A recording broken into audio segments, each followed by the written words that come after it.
It has a built-in flash, which I really enjoy. Yeah. I trust it on full auto, which is really fun. And it's just a really quick choice. Yeah. If I was having like a night out, I might not bring this because it's the limited edition. It's worth like $10,000 on resale still. Yeah. I don't think I'm going to sell it, so it's not going to be worth $10,000 to me in my lifetime. You're listening to the Shoot Your Shot podcast with Lindsay and Tim. Welcome back, Tim. Welcome back, Lindsay, to the Shoot Your Shot podcast. I'm your host, Timothy Muza. I'm Lindsay Coulter. Also a host. Also a host of the Shoot Your Shot podcast. You're a dream in blue. Look at us. We didn't even plan this. Look at us, huh?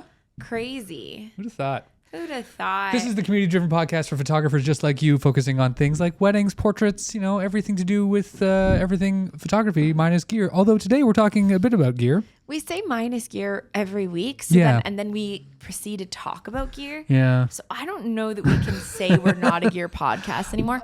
We're not primarily a gear podcast. Yeah. We like to talk about gear in the realm of like, how does it help us become the people we want to be? Not necessarily like, sick new lens just dropped, bro. What are the megapixels? We like to talk about gear in the way that it gets out of the way for us to do our jobs, if that makes sense. Absolutely. Maybe that's aspirational. Who knows? No, I think that's at least what I try to do. I think you try to do that. We all try to do that. But anyways, today, my friends, we are going to be touching on some gear things, but that's not really the primary focus. The primary focus of today is we're going to be talking about my trip to Japan, a little recap.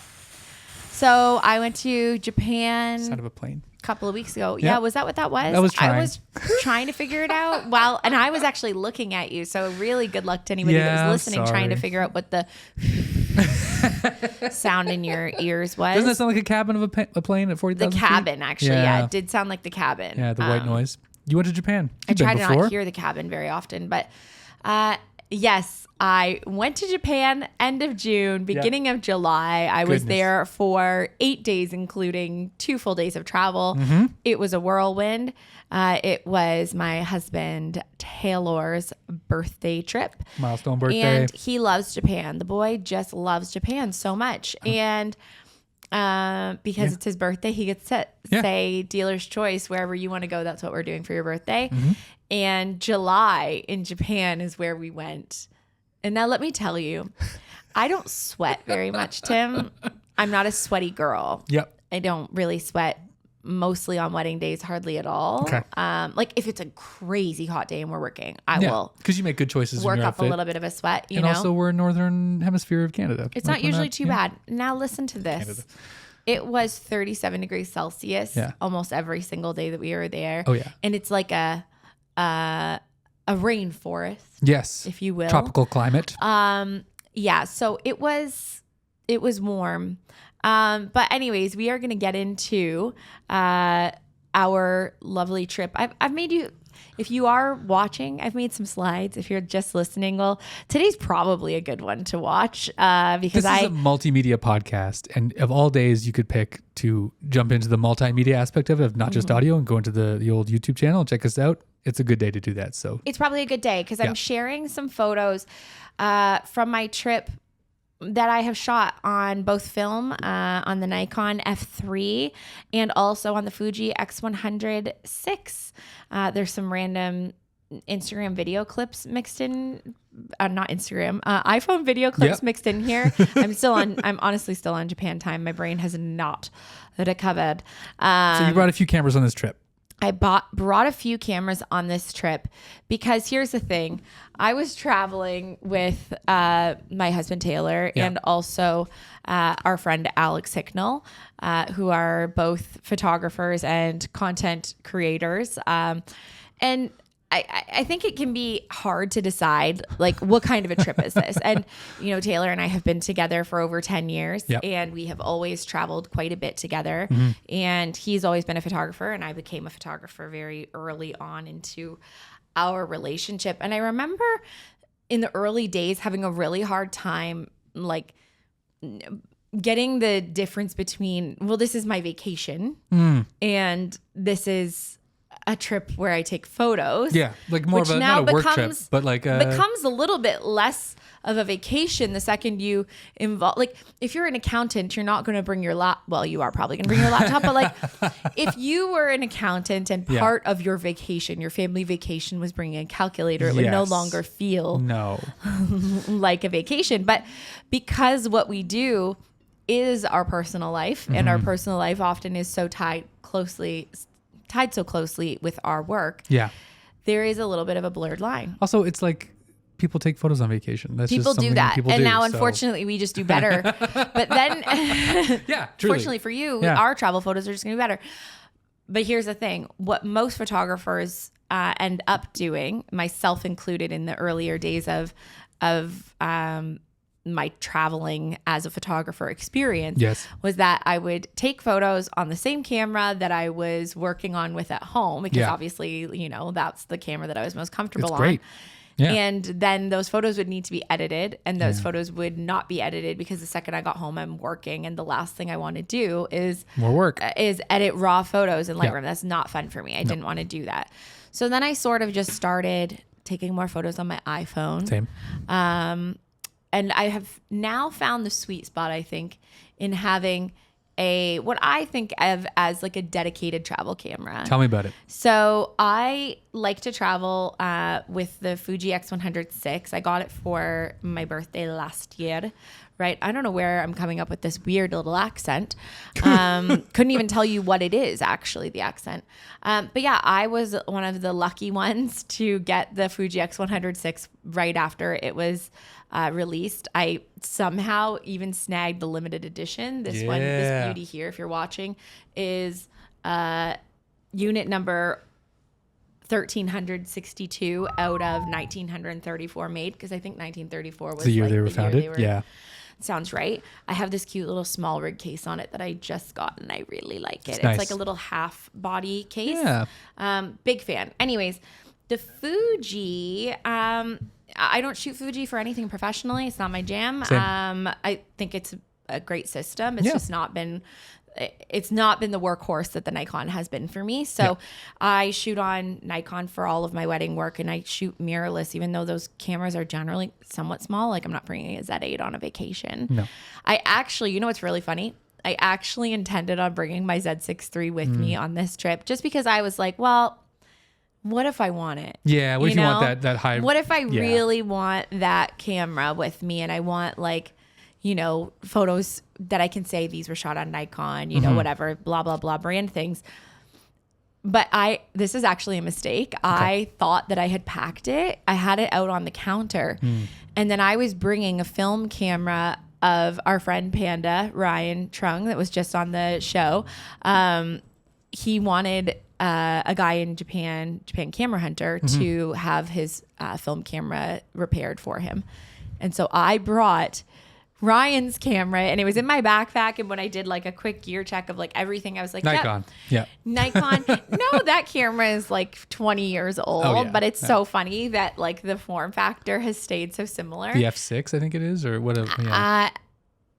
I think it's I'm trying to think of what it is. It has the red thing, like it looks like a DSLR. It does. It actually looks. It does not look like the X100. My gosh, it doesn't look like the Z6 III at all. I think just I saw a chonky camera in my bag, and I was like, that's it. Nikon. Let's go. So I brought the Fuji x100VI. Love it. And then I also brought the Nikon F3, which is a film camera. And on that one, I have a 52 millimeter lens on it. 52. That's so strange. No, that's 52 is your that's not it. I was like, I don't have a 52. You guys, I'm so tired. I have a 50 1.8 on here. Yes. I gotta go to bed. Tim and I are literally so tired. 52 is the thread mount. Welcome to July or August, whenever you're listening to this as photographers. We are literally so tired. I'm like, when did they make a 52 millimeter? That's a great lens. It's a great it is a really kit. good lens. This is actually Taylor's, because I have the exact same one. Okay. We ran a test roll through it, and it had a bit of a light leak. So Taylor let me use this one instead. Nice. So that's what I brought with me. If you're watching, you'll notice that there's a third one in there. Yeah, buddy. But we'll talk about that in a moment. how to decide on what cameras to bring is always hard. And I'm sure you're challenged with this every time you travel, because you have to decide, who am I traveling with? Yeah. What's the purpose of this trip? Bingo. What's the outcome I'm hoping to get? Yep. And for me, the outcome of what I was hoping to get was kind of just some really fun travel photos. Photos for the memes, right? Photos literally for the memes. I have been to Japan before, and we spent so much time in the city the last time that I've been there a couple of times. And we spent so much time in Tokyo. And we did Kyoto one day, and we didn't do Osaka the other times. Okay. And so my familiarity really is like with Shibuya. Yeah. And I don't even think Shinjuku.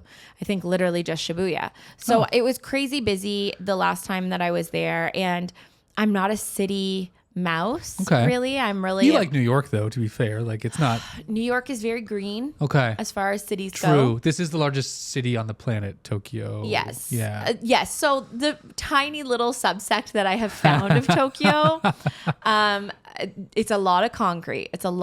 Yeah. And also Taylor is a city mouse. He likes the city. So he is happy to stay indoors. And even though it was his birthday trip, I said perhaps we could find a little bit of a balance. So part of my thinking was I also really wanted to figure out, what is it about Japan that Taylor loves so much? I wanted to see it through his eyes. You had a bit of an assignment. Yeah, that was my feeling. Yeah. Because for those of you who know my husband, you know that he tries to go to Japan. He would...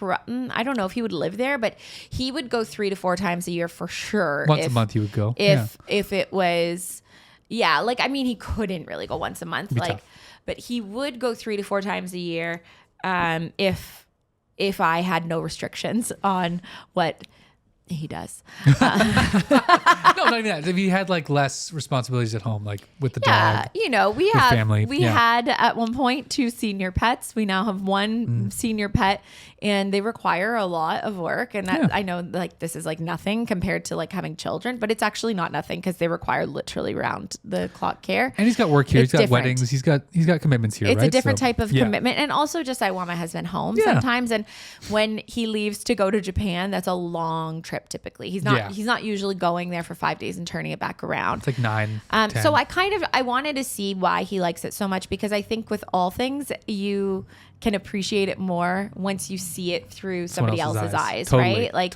if I don't get it and I'm like, what is the obsession? Why do you love it so much?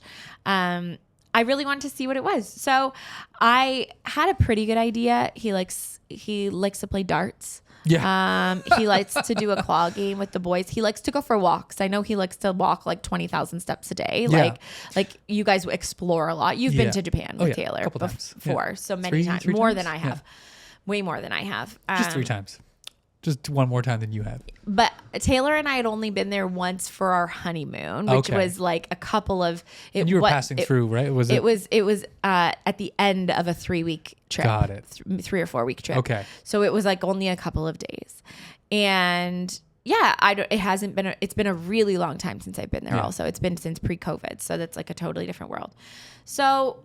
personal reasons, I really wanted to see it. I wanted to see what he liked. I wanted to also just like explore it.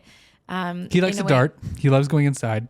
I should say darts, just so you guys know, we don't mean cigarettes. No. We mean like throwing darts, literally throwing darts. There's all these establishments which you get to the right building, basically, if that makes sense. Any building can be the right building, but these different organizations that have like 24-hour bowling, 24-hour darts, 24-hour billiards. Which is so fun. It's so fun. Listen, I love a game.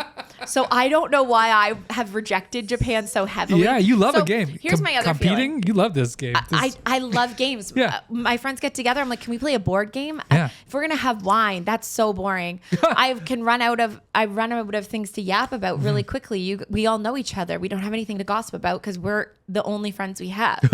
So now what? I'm gonna make my friends play Yahtzee. Yeah. So yeah. I love a game.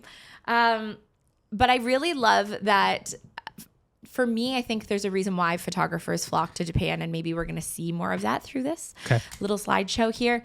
But at first glance, some of the reasons why I think photographers flock to Japan, it is so different from North America. Yes. The culture is different. Yes. The people are different.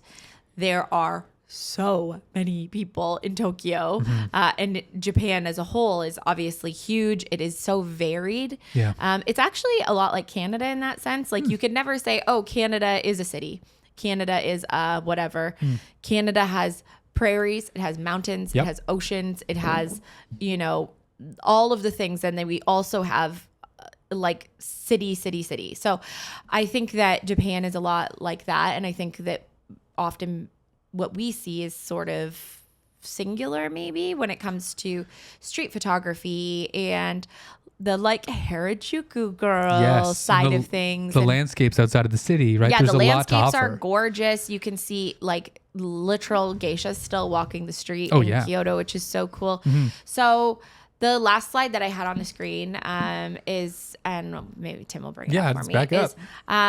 This is a side-by-side of Shibuya Crossing. This is one of the photos that I took right outside of our hotel, actually. It's a good hotel, the Excel. Yeah, we were staying at this hotel that has a glass elevator and also just like a really big window in the hallway. And so I shot these actually surprisingly similar times of day. One of them I shot on film and one of them I shot on my X100VI. You can probably tell pretty quickly which one I shot on film because I think that I had Kodak Gold in. So it's only a 200 ISO film. Yeah. And I'm pretty sure that's what I shot on the whole time. And then the X100VI, on all of my X100VI photos, I have a film recipe that actually will link because it's like one of my favorites. It's a Portra 400 film recipe. Portra 400 would be my go-to film for sure. I tried to buy Portra 400 in Japan. How much? 225 yen for 5 rolls, or 2,200.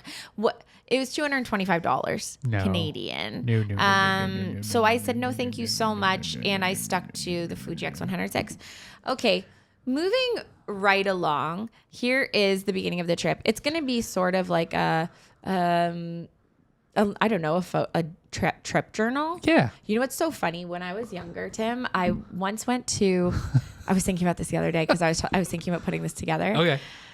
I went to church. I was a church kid. Me too. And Catholic? What were you? Presbyterian? Presbyterian. Yeah. We just got singing and dancing in our church. Not, we didn't dance, but like that was allowed. Oh, okay. We'd eat flesh every week. It was weird. Yeah, we didn't do that. Yeah. Well, I guess Body of Christ. Yeah, we had bread though. You had like those wafer things. But was yours the transubstantiation of Christ? Was yours like the blood and body of course. Christ? So you did have that. Yeah, but ours was bread. From yeah, like real bread. We had to crack. Okay. Yeah, sorry. you had a wafer. That's you were a kid. Presentations. And I didn't travel at all. The first plane that I ever got on, I was 12 years old, and I went to Dallas, Texas for a family friend's my cousin's wedding. Okay. And then every other thing that we ever did was driving based. So wherever you could drive, like traveled all across Canada with my parents, blah, blah, blah. But I had never gone to like Europe or another country outside of Canada and the US. Got it. Until I was like 18 or 19 years old, which I think is like, I don't know, maybe that's somewhat about common, right. whatever. I didn't leave the country until I was 20. But if people would talk, but the world was so much smaller then for us, right? Yeah. Like I would read atlases and I would look at books to like see what other areas of the world was like. Yeah. And it took a while for us to get the Google where you could actually look that up. Google and then Earth. Yeah. And then you'd read National Geographic to see what other places were like. But to bring this back to you, the reason I find this funny is like putting this little trip slideshow together for y'all is because first of all, you guys probably saw my stories from Japan. If you follow me, you're like, yeah, we've seen some of these. I actually haven't posted hardly any of these, but you're aware of what Japan looks like. So none of this is a real surprise. But when I was going to church and I was a kid, we got invited over to our family friend's house, a guy that goes to our church who's also happened to be our dentist. And his son was like an explorer. Oh. He explored. And I'm pretty sure it was the Northwest Territories. Okay. He was teaching at like a remote school. Oh, okay. And when he came home, and I could be totally wrong on that because I was young, but he came home and he literally had a projector and a slideshow and he would show us like, and it was on a computer or maybe a DVD or something like that his like photos would have been on. They would have been filmed. It wasn't a slide projector. It wasn't like a no, but like it was like a digital projector, but like probably with a DVD, something like that. Anyways. And like 20 of us sat on the floor in their like family room and we watched as he showed us pictures from this place that felt like a completely different planet, like nothing we'd ever seen before. Anyways, that's how I feel showing you guys. Do you feel like it's a full circle moment? You've come to be that person, showing you guys some photos. Yapping into the internet, yapping to the internet about my trip. So here I am. This is my friend Alex Hicknell, who came with us. He's my friend too. Our friend Taylor has been friends with Alex since they worked at Outback Steakhouse together when they were But We Boys. And that's me cheersing Alex with a crispy Coors Light because I think having an airport beer feels critical. Yeah. And then there's the birthday boy, and then there's Taylor and I, and these were all just shot on the X100VI. Okay, moving right along, my cuties. As I mentioned, Taylor obviously is a creator. He makes videos for YouTube. He probably made like 5 videos for YouTube on this trip. At least. There he is shooting on the Nikon ZF, and I'm actually super excited to see the photos that he shot because as aforementioned, I love a film recipe. Sure. And Nikon has released a ton of recipes that I think they've created, but also that other creators have made. And Taylor is working on his own Nikon film recipe. So I'm excited for that. Here's the reason why I like a film recipe. Okay, cuties? Because at the end of a day, I don't want to have to come home and have to edit things. I don't want to have to do that. This is what we talked about, if I can cut back to us at the beginning of the podcast. The reason you chose something like this and like these subsequent cameras, which we'll talk about. Yeah, even. Film's locked in for the most part. You can get some raws, some tips back from Panda, the guy who develops our stuff. Episode 69, check it out. Nice. And you can fuck with it, but why would you want to? They're just for memes. They're for fun. They're not for professional gain unless they are at some point. You always have the negatives. You can go back to it. Same reason you invested in something like the Fujifilm or the Nikon ZF film recipes. You take a photo. It's mostly how you want it to look because that's what you baked into the JPEG file and you're good to go. You don't have to worry about anything else. You can transfer it to your phone. You can post it. You could share it with friends, share it with family, make a slideshow, show it to your church. You know what I mean? You can so easily like drop these files to your phone and then immediately post something that's a much higher quality and resolution and just overall look than anything your phone is going to give you. So these photos are actually a mixture of Fuji and film in here. The ones that are pretty gritty are film. The ones that are completely out of focus are film. That's the other thing. I was shooting on the F3, the Nikon F3, and it is a manual focus. Yes, and ma'am. That to me is a downfall of an older camera, is just that like it really takes you some time, but not only that, like you have to have good light in order to even know. So anyways, back to sort of a little bit of overview of where we went to Tokyo. First of all, we started in Shibuya, which is wild and like a party district, I would say. Like there's lots of bars, there's lots of youths running about. It's fun. It's definitely giving Tokyo Drift. And if you know me, you know that I just love Tokyo Drift. I haven't seen one of those movies. I've seen literally every single one. And not only that, I made Alex watch them while we were in Japan because he also hasn't seen any. Okay. Did you start with Drift or you started at the beginning? We started with Drift. And then I think after Tokyo Drift, I'm pretty sure that we went on to, I tried to find us the one where they went to space. 10. Yeah. It's X, right? So, So I don't know that that's true. Oh. There's one, the one that we ended up going with. I thought that was it. 9. So maybe it's 9 because I thought that it was 10. And I'm pretty sure 10 is the one where they end up with like, what's the guy from, he's like Thor or something like that. He's like blowing up.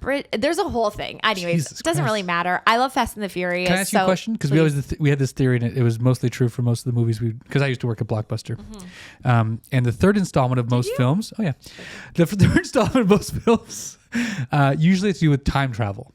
So you have the Ninja Turtles, right? They go back in time to feudal Japan. Yeah. You have, Back to the Future, it's all about time travel, but a lot of them would be about time travel based. That's kind of the trope that a lot of movies in the 90s kind of leaned on and 80s leaned on. They didn't time travel. Okay, cool. Well, they did time travel in a later one. Oh, shoot. Okay. Pretty sure. Time travel, maybe not. It's so hard to say. Shibuya's real, Tokyo Drift. We covered a lot of ground on all of the racing movies. Anyways, whatever. I freaking love Tokyo Drift. So Shibuya is definitely giving Tokyo Drift. While we were there, I looked up the lyrics to the Tokyo Drift song, which is really trending right now. I didn't know that. Okay. How I wonder if you know how they live in Tokyo. If you see it like you mean it. Yeah. I heard this one. Drift. Yeah, anyways, that's the song. So sorry for your ears, everybody, but you know the song. It's probably playing on your Instagram every other day right now. Shibuya's a great spot. It's got that massive scramble where like millions of people go through it like every week. Fun for photos. It's insane. It's beautiful. It's hot as hell. Yeah. Let me tell you. Dude. Where you want to be when it's 37 degrees in the middle of a city, just baking with no breeze. It's not for me. There's a lot of air conditioning, but anyways. We then go to Kyoto. Yes. We take the train to Kyoto. Love it. And in Kyoto, we had a tour guide that Taylor booked on Viator. So much fun. If you're a photographer, if you're just a human being and you're thinking, how do I elevate a trip somewhere? Hire a local guide. Yeah. You can do it on a thing called literally local guides or on Viator.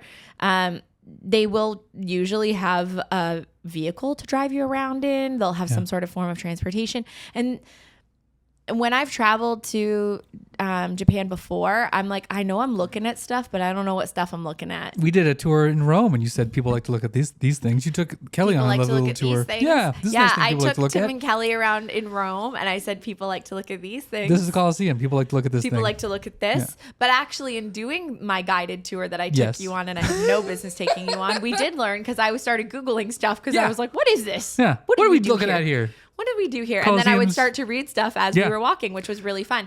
So anyways, we had Olive, which is surely her English name. Not photographed, not pictured here. Olive is not pictured here. And she took us to some beautiful temples. Yeah.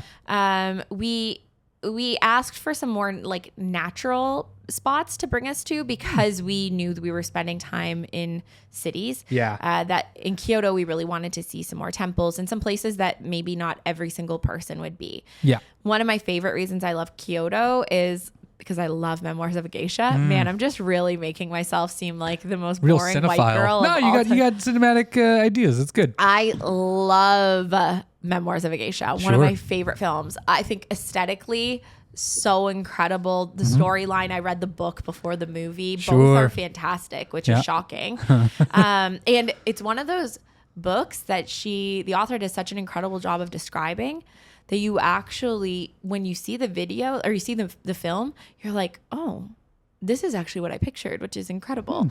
And then when you go to Kyoto, it's also like what it feels like still because they have preserved so much of Kyoto. Kyoto obviously does have city vibes. Yeah. There's a massive train station. They were going to bomb it in World War II, but one of the sitting president at the time was like, no, I like to vacation there with my wife. I think I like it. He went there on his honeymoon. He's like, there's a nice so he's river. like, let's not do that. Don't do that. Wild. It used to be the capital, I think, wasn't it? Honestly, there was a guy wearing a Pearl Harbor t-shirt at the airport, and I just thought, are you okay? He's not okay. Are you so fine? Not okay. So anyways, we go to Kyoto, we do a tour. We went to many, many temples, which was so fun and just a really like exceptionally visually beautiful thing to do. And it was also really nice to get into an air-conditioned vehicle. It's the best. It's really nice. Yep. Then after that, we went to Osaka. Now, everybody has said Osaka is overrated. And where's I'm Osaka very in this list of the confused grid? Bottom by that. left? Osaka's the bottom left. That's Okay. the Running Man. That's like the very famous, like everybody sort of apparently knows Osaka from the Running Man. Okay. And also the photo of Taylor and I on that bridge there. That's nice. It gets a gorgeous sunset. Really, truly beautiful sunset.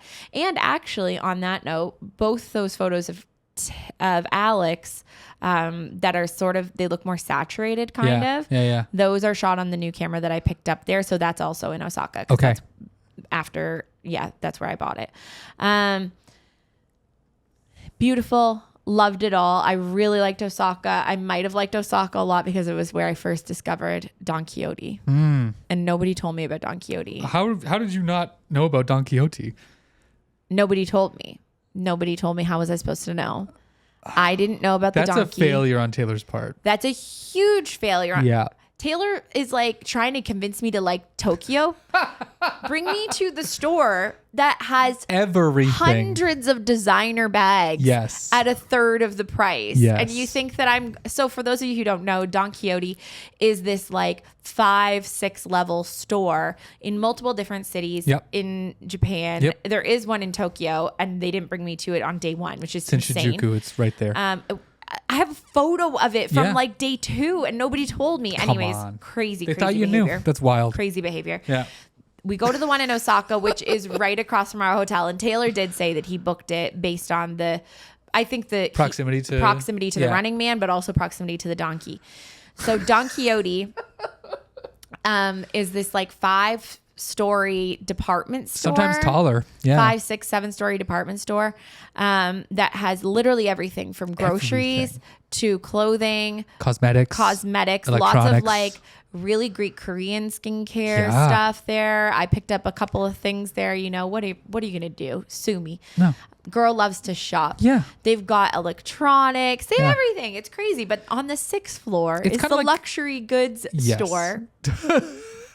It's like a cross between like I don't want to say dollar store, but like a department store meets like it's a discount, department store sort of tax-free haven. Yeah, it's for also tourists. tax-free. So if you go to Japan, make sure that you do like the QR code thing. Mm-hmm. There are signs. There are many, many signs, and also every shop you go to will tell you how to do it. But you can sign up for this QR code, and then you can get all of your shopping if it's over like $30. When I was a young man, my friend Eric at the time, he told me about his trip to Japan. How he was a zany character. He told me about this store, and I had no idea what he was talking about. How like every floor was completely different. Yeah.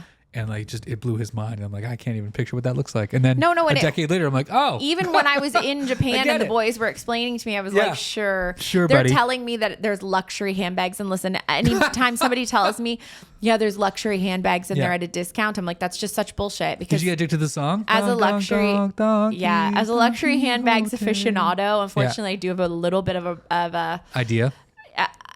Usually it's not real. Usually it's all fake stuff. Anyways, it's incredibly real. It's legit. I bought a couple of nice little vintage pieces while I was there. It's a good investment. What can I say? And then after Osaka, we went back to Tokyo, and then we stayed in Shinjuku for a couple more nights. Lovely. So let's move on through. I'll show you some more pics here while we're at it, okay? So this is city vibes, obviously. I love the neon. I love the maximalism. Yeah. Because personally, I'm not a maximalist girly, but I just let's commit. Yeah. Let's commit. Let's go so city. Let's go so many signs. That one building on the left there has probably 30 signs. Yeah. And all that tells you is that there's so many businesses in that tower that are all trying to get your attention.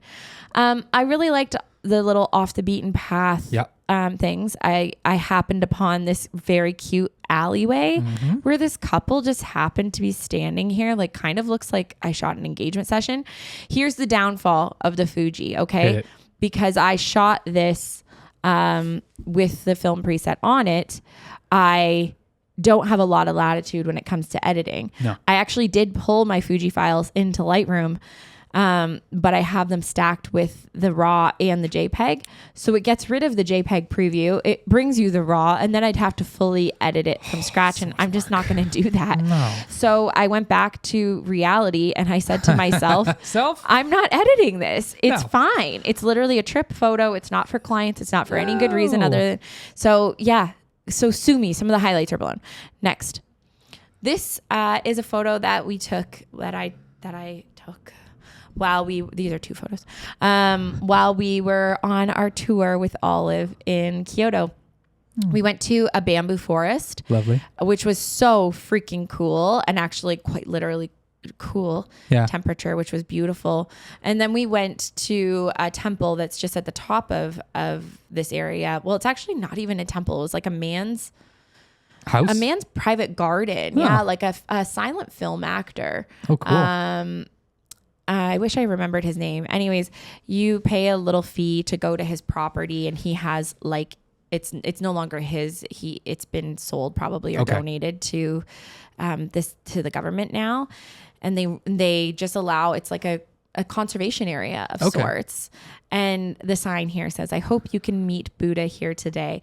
Nice. And it kind of just brought me back to like a little bit of peace and a little bit of Zen. And we really slowed things down this day, which I really appreciated. A change of pace from the go and the like always needing to rush. And, you know, you're on a 13 hour time difference there, 12 hour. So it can be very calm in that when everyone is awake, you are asleep. You wake up, you do a couple hours of work in the morning, and then you go for the day, and nobody's responding to your emails instantly or anything because they're all finished their day. They're done. So it can be very calm in that sense. But, you know, I'm going to be so honest with you. Traveling to the opposite side of the world in July when I am in the weeds of wedding season, a little bit stressful. Can I ask a question, point something out here? Please. You have a lovely photo of Alex Hicknell here on the left. Mm-hmm. And his legs are cut off just at the knees. Yes, as and I like typically, if you were photographing for any client, you go full head to toe. You'd probably go in a little bit closer to that photo. Mm-hmm. What is the aesthetic choice that you make when you photograph vacation Lindsay taking photos versus like client photos? Because it feels like this is more of like a chase the vibe, chase the feeling of what very this much place so. feels like, as opposed to. I definitely.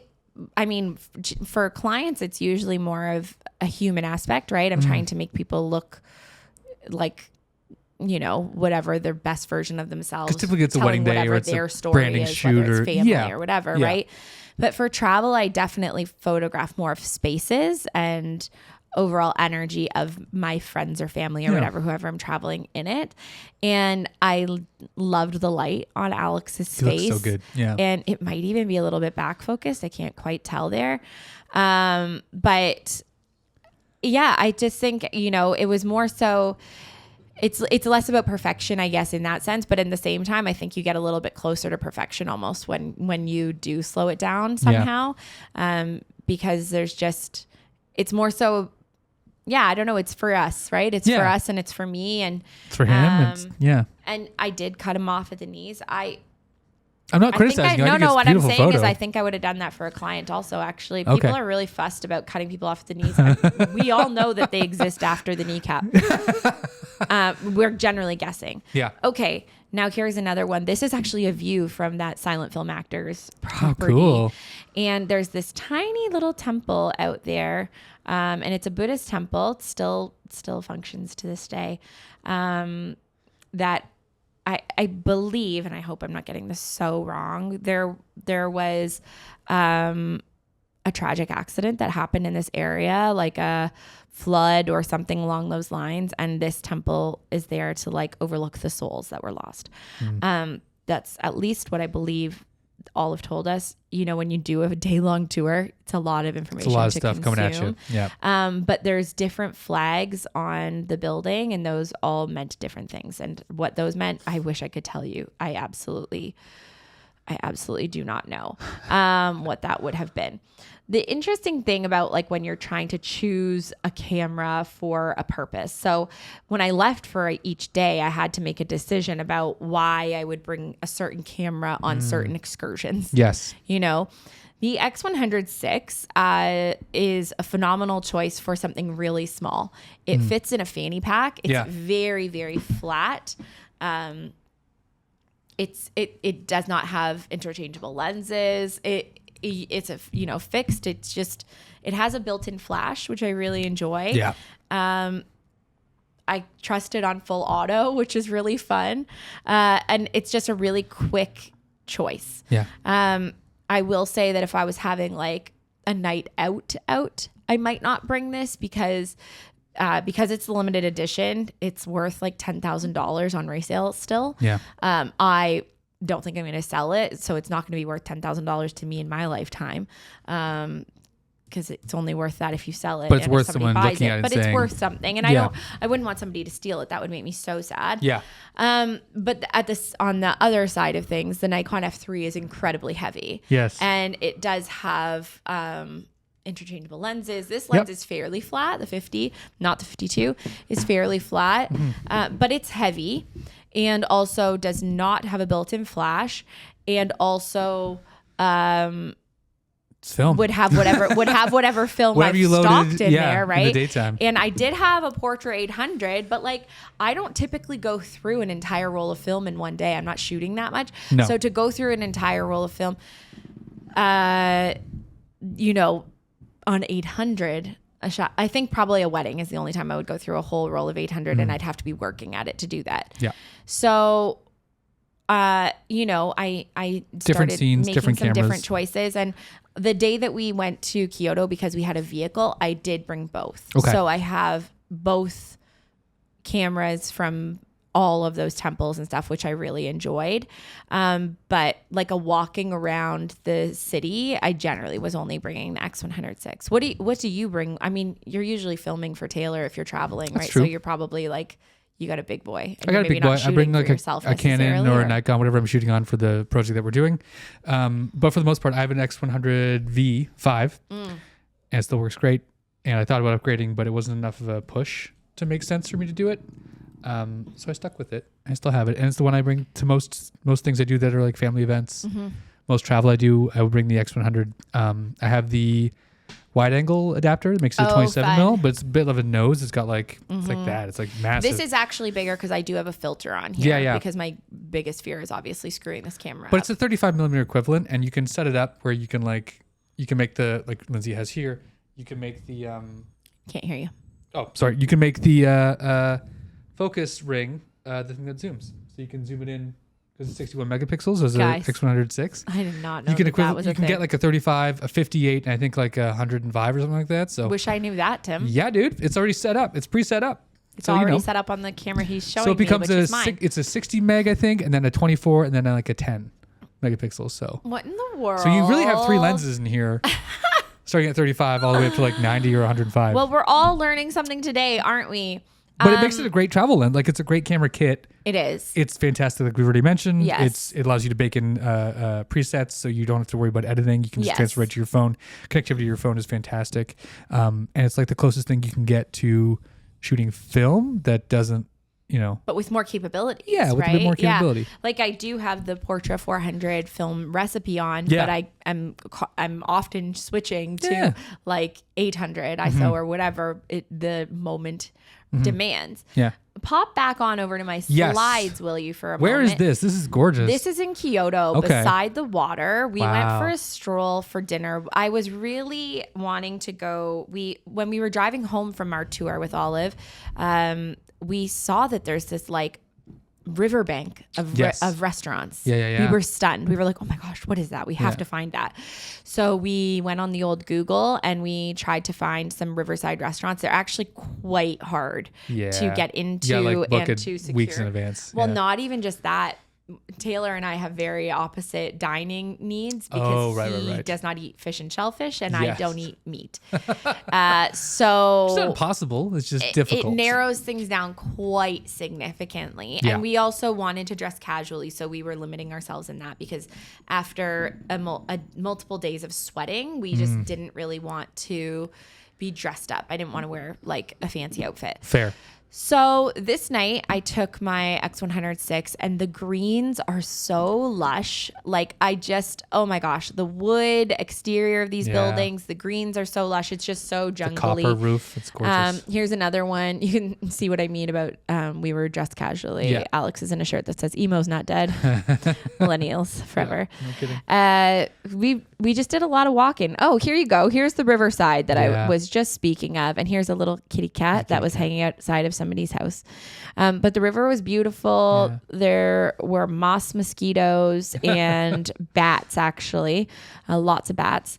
Mountainside off in the distance. It's just gorgeous. I just pretty. absolutely love it there. It's so beautiful and so serene. Now, I'm going to get into a couple of slightly more tangible tips if you are a travel person that wants to take photos in cool places. Yep.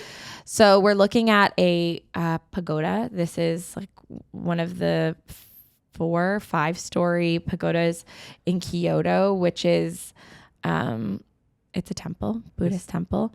And okay, here, back and forth. You can really see. Oh, yeah. So sadly, I think I shot this first one on the F3. Okay. It would have been about 5:00 in the morning. So enough light, but I think I had it on auto. Hence why it's looking a wee bit grainy. It's not like, it's not overexposed. It's just. I do have the TIFF of this. Okay. I could probably bring it down a little bit, but it's just grainy. Yeah. Which is the nature of film. And then this next one here is the X100VI. There's a girl in the left-hand corner there. And a guy in the bottom right. And a guy in the bottom right. So here's the thing. This is like one of these classic places that everybody wants to go. Yeah. Taylor and I were not planning on doing this. We weren't planning on getting up and going there, but I woke up at like 3:34 and I just could not get back to sleep. That's how it is, man. So I just got up and showered, and I figured I would do a little bit of work, and then Taylor woke up and we texted Alex and we were like, hey, if you're up, do you want to come for a drive with us? And he of course was already up too. Yeah. So we got up and we went to this place, and I wish I could tell you. Do you know the name of this place? I don't, but I've been there many times. Yeah. It's sort of the area where actual geisha still walk around. Yeah, it's across the river from the train station. Yeah. It's a little bit of a drive to get there. Not crazy. We just took an Uber. Yeah. But being that it's a classic photo spot, generally a lot of people arrive. So when we got to this spot, Taylor had scoped it out. He got there. There was actually already 2 groups of YouTubers there filming content. Did they recognize him? I think one of them, the film guys for the one YouTuber did. And everybody's very polite. When people are like truly professional YouTubers, like everybody's very chill. Yeah. Nobody's got elbows up. Nobody's like really doing anything crazy. But tourists obviously don't understand etiquette of where you should and shouldn't go. If somebody is photographing something, maybe don't just walk right ahead of them. So here I'm going to give you a quick little what not to do. Wow. So we were all standing up further up on the hill, taking photos, doing videos. We were all taking turns with each other. There was still a small enough crew. And then this jabroni in the blue shirt and the adventure pants walks up with the largest tripod already extended as he walks by me. And it's actually funny. I should have done him really dirty. I have a video. I'm recording a video, like just like a small clip on my phone. Yeah. And he bumps into me with his tripod and just marches down. And I literally go, oh, okay. And he marches about 30 feet in front of us. So not even like a little bit, like enough all the way in annoying. front, and then places his tripod down. So Taylor and I are like, okay, I guess that's the new line now, which is actually 100% a worse shot, but okay. It's a bit lower. It's your world. You're cutting off the bottom. This is not the better location. He's getting his wife to do YouTube videos of him. Now all the people are joining Joe Brony here with his giant tripod in this new spot. Okay, so whatever. It's just not ideal. It's not what you do. So as far as etiquette goes, when you are traveling and you're trying to get these like absolutely incredible shots, if someone has gotten there before you, the spot that they chose is the spot you all choose. Yes. Yeah.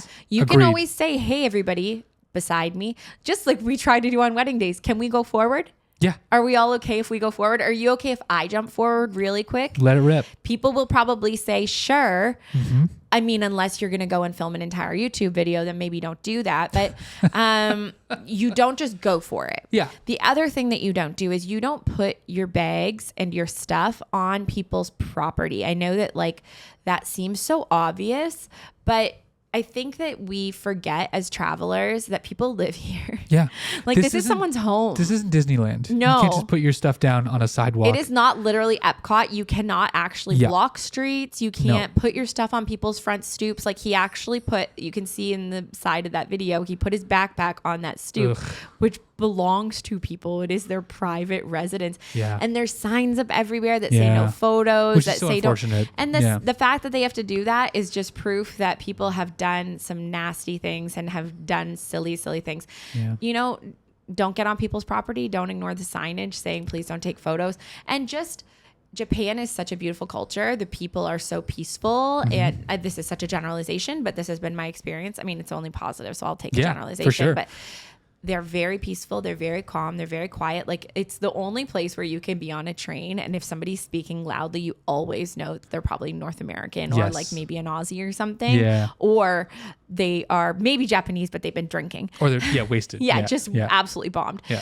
But like very rarely will you be hearing somebody speaking at full volume. No, it's so whispery. It's so quiet. Everyone's so respectful of the common spaces in the city and in the country across that nation, which is wildly rare for a North American people person. Aren't chewing gum on the streets. They're not smoking out in public. They're not walking and eating. They're not walking and drinking. They find that really disrespectful. Yeah. And so if you are going to a place that you know absolutely nothing about, maybe do a quick little Google on their customs. Like, I was wearing longer skirts when we were traveling to places because I was like, okay, well, we're going to temples. And we did ask Olive, are there any, dress code things or whatever that we should know about? And, she's probably so used to tourists that she was like, no, it's all good. But we just looked it up. What's the like respectful thing here? I don't want to be a hoochie mama. And, even Taylor has been to Japan a ton of times. So he was like, they don't really wear shorts. No, like, you don't see none Japanese of the people wear shorts. They all wear shorts. like, it could be 38 degrees Celsius, 100% humidity. Everyone's rocking pants and like a jacket for some reason, like no short sleeves even. Like, it's wild. Yeah. So, obviously you have to take every bit and piece of people's culture and adapt how much you can feel comfortable with or whatever. But I just think it's nice to be respectful of people's culture and it's cool. Okay, moving right along, because I don't want to make this a 3-hour film tour. I'm just going to show you guys some pics, okay? Yeah. Here's my favorite film photo from the tour guide trip that we did. This is processed by our friend Ryan at Panda Plush Film Labs. So green, so gorgeous. So nice. This is actually one of the rare instances where the film did be vibing more than the X100VI did. This one I was spying on this man's reading on the train, which was probably not cool of me, but I did. And honestly, banger. We went to a baseball game. If you want better photos, do more fun stuff. Okay. That's all I have to tell you. You want more fun photos, do more fun stuff. Now here is just a classic Japan moment. The vending machines are so fun. So I took a photo of the vending machines and they are not in focus. And then here are a million school children. And I don't know why this is, but whenever I'm traveling, I always see like huge school groups and I just feel like I have to photograph them. Okay. And Taylor always goes, things that you can do that I cannot do. Truly. Like, can you imagine some man taking pictures of school kids? It's almost all the backs of their heads. Yeah. There's one person with their face turned, but almost all of them, it's the backs of their heads. And this one's in Osaka. And I just loved it. That's the X100VI. No chance I would have gotten that if I was trying to shoot film because, well, this is in focus. And I do love the blue of the film recipe. This is what I see most days. This is Taylor taking a video on his phone of a camera. This is the Leica that he was shooting on for some of the trip also in Osaka. Okay. Oh, the designer bag in question. Yes. This is one of the little treats I bought myself along with cup noodles. I feel like when you're taking trip photos, it's important to get yourself in them. It's important to hand somebody else the camera. Yep. And tell them your expectations. It's really easy to be pissed at people for not taking the photo that you want. If you don't tell them what you're looking for, they will have no idea. So I made this incredibly specific for Taylor. I was like, hold it here, flash on this, blah, blah, blah. Wait till I do this face. Yes, I'm going to make this stupid face. And I didn't know I could go cross-eyed, Dude, but I can, man. It. I didn't know I could. And it's weird because I don't feel cross-eyed when I do that. So I think there's something wrong with my eyes. And it's really just the one eye. Just the one eye, like focusing in on the noodles. Well, in I front have of a your lazy left eye, so I think that might be it. Yeah, a little bit. Okay. But anyways, here I am eating a cup noodle. Nice. There is, I'm pretty sure that's a giant vodka Red Bull because we went to that weird, that like Irish pub. Yes. Yeah. St. James. Yeah. Apparently it's a thing you guys all know. Yeah. I wasn't was the aware smoking man there? The man who looks like an assassin? No. He wasn't? I don't think. I don't know anything about this. He always smokes a cigar, stands in the middle of the fucking bar. No one's smoking cigars. Lights up it permeates the entire space. I think that actually the guy said, I want to go to the back, but we have to see if it smells like smoke back there. And then we went back because it didn't. So I think he wasn't there. Maybe he just left. He's there every time. But it's important to document those like little in between moments of what you were actually up to. And listen, I ate a lot of cup noodles, specifically because of the food restrictions that Taylor and I have in between each other. That I was like, well, I'm gonna eat sushi later, so I'm just gonna wait and I'll eat this like cup cup noodles slap. Yeah. And then also we had a couple of beverages, and here are the claw game things that I won. And that was nice. Okay. Moving right along. Let's talk about this camera. This the one in the is middle. the camera that I ended up purchasing. So Japan, along with great designer bag deals, also has so many camera shops. So Yes. I knew that I wanted to buy an automatic film camera. Yeah. I knew that was like top priority Point and for shoot, me. Point and shoot. autofocus. Listen to this. Nice. Auto expose if you need to. Okay. So this is so funny because this looks like the kind of camera that like we literally had when I was a wee child. It looks like a car you would Tokyo drift if you lay it like on its side. I wonder if you know how they live in Tokyo. Anyways, this is the Olympus MJU 1 limited edition. It's chrome. It's pretty sick. Yeah, dude. We went camera hunting. We went to a few different camera shops. This one was a fantastic deal. Yeah. I'm obsessed with it. And go back to that slide real quick here for me, You got Timbo. This is, you can see me showing off my new camera. Hell I yeah, sent that bud. video to you, Tim. Yep. The photo on the left, I just absolutely love. Alex and Taylor and I were standing on the corner of a street having a little water. Yeah. And Alex goes, Lindsay, look up.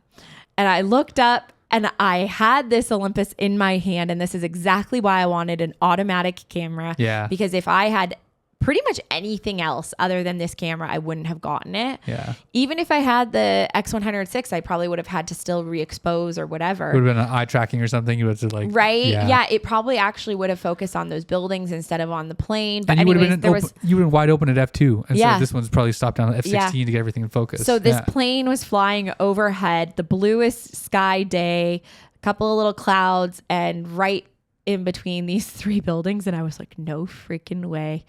Anyways. That's a portfolio piece, dude. That's gorgeous. Thank you so much. The electrical wire there really You can spot more of that. bothers me. But Yeah. anyways, I really like this little camera. I did just shoot a bunch of film on it at our weddings this past weekend, Tim. So I'm excited to see how those go. Me too. And I think maybe it will be the thing that allows me to shoot more film because I just, I don't want to have to be fumbling around. No. And also it's so nice to have something so compact Yes. that fits So light. everywhere. It's so nice. So when I came home, I went to BJ and I got some Portra 400 and it was not $225 for 5 rolls. It was still expensive, but it was not $225. Oh, There it here you is. go. Here, 2,253 yen for 5. Look at this camera shop, you guys. Dude. Are you kidding me? Look at this.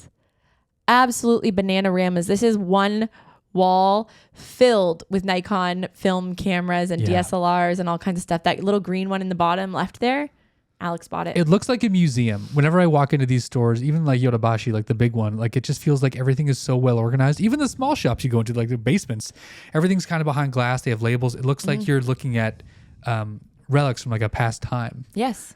But they're all for sale. They're all for sale and they're all CLA, tested perfectly. Yes, they're all It's ready so to go. wild. Yeah. It just feels very like unattainable. Yeah. Unless you have money. But like it's lovely. It really is a beautiful like representation of how they respect not only the people in the country, but also the tools of yesterday. And I yesteryear. appreciate that we're not treating these like they're trash. You know Yeah. what I mean? They are servicing old cameras. Yes. They are actually paying good attention Yeah. to like what's a great quality thing that we should hold on to and Yeah. take good care of. And truthfully, it's just nice to be able to hold it in your hands before you buy it. Yeah. Because usually we have to buy things on eBay here. Yes. And then when you get it, then you have to test it yourself. Yes. Right. So Not great. No, it's such a lovely way to like see old technology, like you said, respected. Like they don't display digital cameras this way.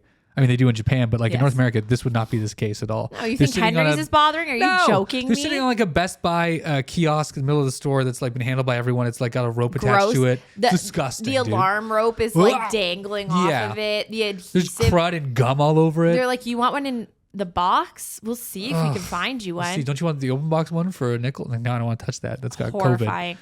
Get out of Okay, here. moving right along here. This is one of the other fun things we did Yes. that was really, really fun. This is called Team Labs. It's one of those like, I mean, it's not really a pop-up. It feels pop-up-esque, but it's Yeah. one of those like experiential Instagram type. art installation Yeah. spaces. Yeah. Yeah, so this is one of the rooms that we went into that was just filled with globes of light. Ugh. I was so sick, Tim. You mirrors? know Oh, how nauseous I get? So I get motion sick just thinking about this. Yeah. I was unwell for the rest of the day, but it was so freaking cool. It is fun. And as you can see, I shot those on film. They look great. Yeah, actually, The purples Ryan are did a amazing. phenomenal job of coloring these. Actually, I think I screwed up that right one. I think I changed it in the TIFF.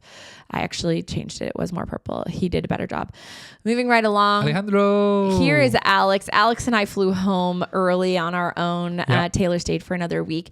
This is another one from the Olympus. Shot on Kodak Gold. Looks Funny real that it says nice. 8912. It's because I was messing around with the quartz date on it, and I forgot that if You burn it in. if you set the date, it's on. Yeah.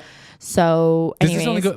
My Leica is the same thing. I took the battery out for that feature because the highest it goes is like 96. And I'm like, cool. Well, great. yeah, interesting. I didn't keep trying. I Okay. just was like, I don't think I really need this on here. It's No, kind no, of no. cute though. It's fun. But this is the classic, and it kind of reminded me of the nostalgia of, you're flying, you got to take shoot your last rolls of film before you fly. Obviously, make sure you're getting your film hand checked if you're flying. Okay, here's the goats of the trip. I know you're all wondering, Lindsay, What bag? what bag did you carry all your crap in? What And accessories? It is the camera crossbody that I am obsessed with. Yes. So that fit any camera that I wanted very, very nicely. Yep.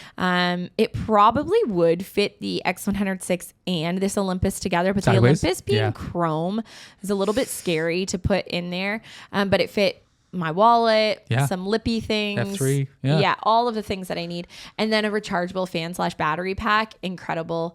I tried a few different ones.